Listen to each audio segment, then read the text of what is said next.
if you'd have been with me December the 15th, 2005,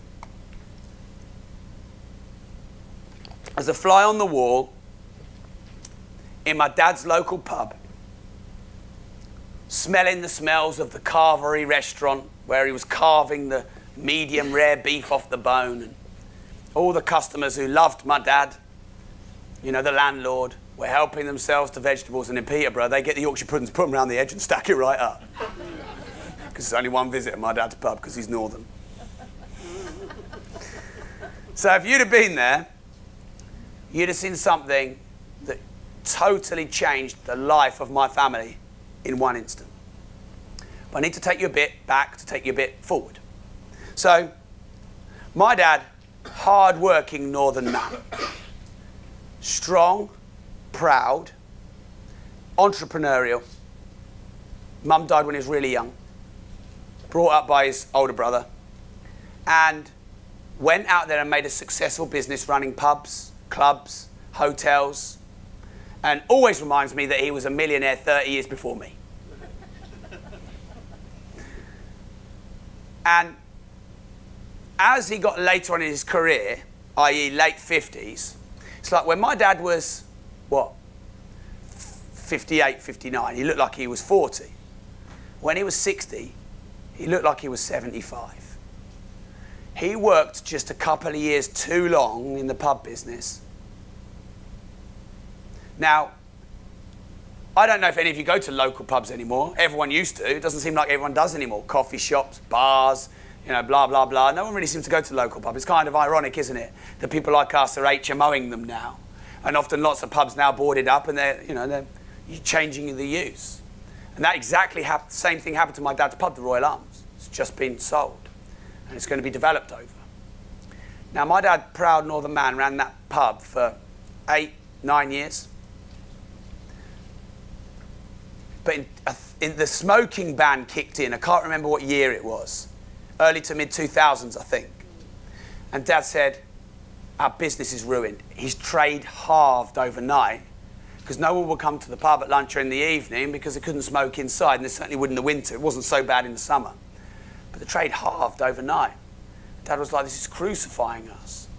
Now, I'd worked in the pub when I went to university, did architecture, came back, didn't do it, worked in the pub for a bit, set up as an artist, left the pub, said, Dad, I'm going to go and do my own thing. I wanted him to be proud of me because he was an entrepreneur and I wanted to show him I could be one too. And it hurt me really bad. It was humiliating when I had to go back to him and say, this art isn't working out. Can I have some evening shifts, some weekend work? I'm not making enough money. And this is what he said to me, and I remember this clear as day. He said, son, you've always got work here, but this is the wrong business to get in. This is a dying business. You're young. You can go and do something else. I'm old. I don't know what else to do. I'm stuck in this business. I've got to keep at it. I don't know anything else. You need to get out. He said, son, I'm living from VAT bill to VAT bill. And every time the VAT bill comes, I haven't got the money for the VAT, and I'm scratching around trying to get the money for the VAT, and it's just like I live feast, famine, VAT bill to VAT bill. And over the sort of last couple of years of Dad owning the pub, we saw him deteriorate, health, but also emotionally. Now, the pub's a local pub. My sister does the restaurant. I do the bar on the Saturday nights and Sunday nights. My mum's cooking in the kitchen, and my dad's out in the carvery. Proper family business. And I'd known something wasn't quite right for a while, but I didn't know what, and nor did Mum or my sister. And 1 o'clock on a Sunday lunch, the busiest time at a carvery restaurant, where everyone wants their dinner at the same time, massive queue for the carvery, Dad's there carving, can't carve it quick enough, and he's getting stressed. I'm there pulling 3 or 4 pints at the same time, and my dad just froze. He just stopped. And he stopped long enough that something was wrong. And my dad always wears short sleeve shirts. And he had the carving knife in his hand, and I could see his forearm. He was quite tense. I was looking over from the other side of the bar. And then he just started shouting. And then his shouting turned to swearing and he started swearing at the customers. And they're like, they're at the carvery waiting for their meat, holding their plates. Everyone's like, and then after he was swearing, what came out of his mouth, you couldn't understand. It was gibberish. And everyone just was silent. I have no idea what to do, and I've never seen it before. I just went and I just grabbed him. Now, my dad's like 16.5 stone, and the 16.5 stones from there to there. I grabbed him like this, and I managed to drag him through the recovery, through the bar, and out the front door. And I had him out the front door. And outside our pub, you've got the front door and 2 massive bay windows either side. And I literally had him almost like a rugby tackle. And I was out of breath, and he was there. And he was spitting at me. And he was trying to speak, but he just couldn't get it out. And so he's just like squealing and shouting. My sister ran out, what's going on, bawling her eyes out. My mum's out the front, what's going on? And a lot of the customers had moved forward and congregated and were looking through the bay windows, watching this happen outside the front garden. December the 15th, freezing cold. I don't know how long, but for me it felt like 2 minutes. And a police car turned up to my right. And I had my dad like this, and I could see one side of the police car. And then the other policeman came round. And the near side policeman, he looked about 19 years old. And they walked up to my dad. They never said a word.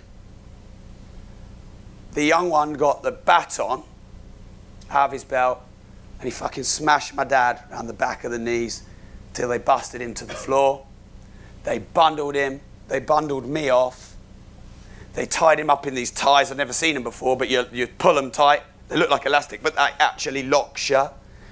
So they had him like we'd wheel a fruit machine in the pub. They had him. And they stuck him in the back of the van. And that was the last I saw of him for about 3 months. And my sister just shouted and screamed through it. And I just watched it happen. Just let it happen.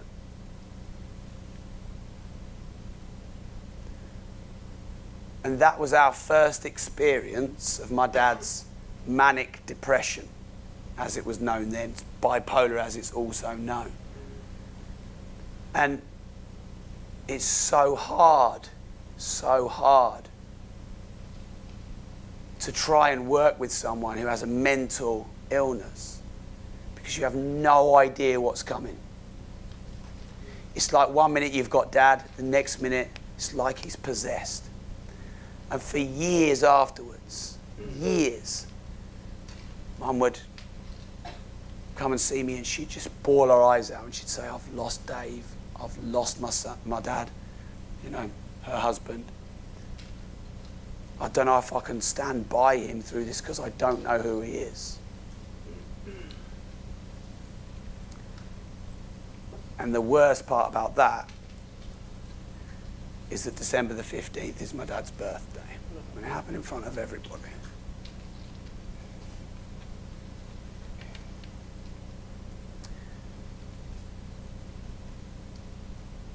And the reason I'm telling you this is because so many of you have been asking me. You've been asking me through the night. You've been asking me through the day.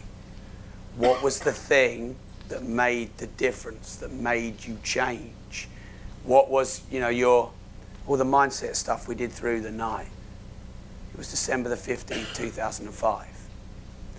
Because I'm ashamed of this, but at least 10 years leading to that point, Dad had given me every opportunity I'd ever needed. Put me through university, put me through school, funded me wanting to be a professional golfer, funded me wanting to be a professional cricketer, and me changing my mind every 5 minutes and funding everything. And what did I give him back? I just wasted all the money. I pissed it up the wall at university, and he must put himself in so much debt to just try and give me a good living. Now, I know I didn't mean to throw it in his face, but I threw it in his face.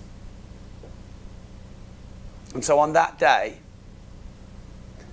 I didn't even know how, But I just decided that everything had to be different, and it could never be like that ever again.